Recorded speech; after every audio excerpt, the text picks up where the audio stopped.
expérimenter ou à souvenir dans votre cœur de ces matins de Pâques que vous avez déjà vécu, ces premiers matins du monde?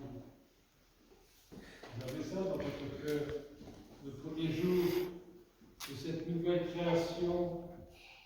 Le Christ est ressuscité. C'est un bouleversement complet. Et ce bouleversement, bien entendu, il se manifeste partout, dans tout le cosmos. L'atmosphère est remplie de ce parfum que cette femme pécheresse a mis sur les pieds de Jésus. L'atmosphère est parfumée. La prophétie s'accomplit. Et le nard que répand ce parfum se diffuse dans tout le cosmos. C'est un événement unique. La mort est vaincue.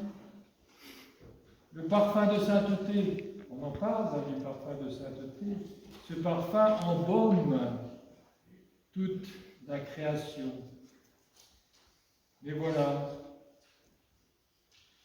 l'humanité, dans sa cécité, cette humanité que nous sommes, qui se pose des problèmes comme ces femmes ce matin de Pâques, qui vont au tombeau pour oindre le corps du Christ dans l'évangile de Saint Luc, elles sont là, marchant la tête baissée et se posant la question, le problème, qui nous roulera la pierre? Qui nous roulera la pierre? Et elles marchent avec ce problème, comme nous. Quel est mon problème? Quel est mon problème? Quelle pierre je vais devoir rouler? Quelle préoccupation du quotidien qui me coupe de cette expression la plus haute de la résurrection? L'enthousiasme, Entheos, en Dieu, l'enthousiasme. Qui nous roulera la pierre? Comment je vais faire? Mais la résurrection, l'énergie résurrectionnelle, c'est l'enthousiasme. Mais au quotidien, nous tressaillons de joie et d'allégresse, n'est-ce pas, comme on chante au l'ode, avec notre tête souvent d'enterrement, parce qu'on n'est pas bien réveillé. C'est difficile de se réveiller. Mais en nous, l'esprit, lui, il est éveillé tout le temps. Et nous sommes dans le souci, préoccupés, alors que l'homme est un être libre et puissamment créateur. Il est appelé, nous sommes appelés à vivre la vie résurrectionnelle et à ne pas nous laisser engloutir par cette pulsion de mort qui habite l'homme en exil. Vous savez, ce grand bâillement d'ennui dans lequel nous sombrons. Bof. L'enthousiasme. À quoi ça sert tout ça? En fait, en réalité, rien ne peut nous séparer de la joie du Christ ressuscité. Si, nous sommes responsables de cette séparation et nous sommes invités à chaque instant à lâcher nos prétentions de contrôle et de calcul existentiel. Je vais faire, on va résoudre tout ça, voilà. Compliqué, Christ est ressuscité. Ah oui, j'avais oublié complètement. Oh, c'est vrai, on a sorti hier soir. On oublie vite, Alors, vous verrez demain, vous verrez après-demain. Vous gémissez en pensant. Ah oui, c'est ressuscité. Travaillez. Répétez, Christ est ressuscité. Le monde n'attend pas nos discours et nos sermons. Il attend des personnes qui mettent en pratique cette vérité, qui l'incarnent. Demandez au Christ de chasser de notre cœur tous ces marchands du temple qui à chaque instant sont là en train de faire leur commerce. Pourquoi ce cœur encombré?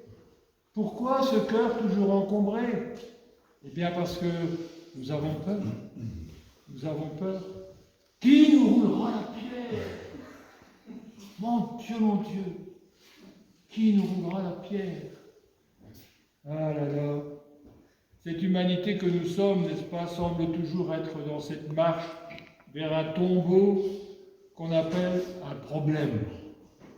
Ça me rappelle ce que disait le Père Alphonse, nous sommes des hommes à problème.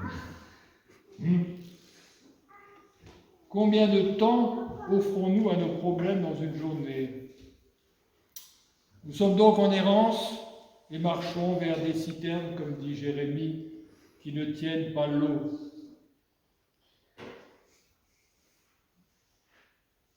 Étonne-toi, dit saint Jean Chrysostome, de l'honneur qui t'est fait.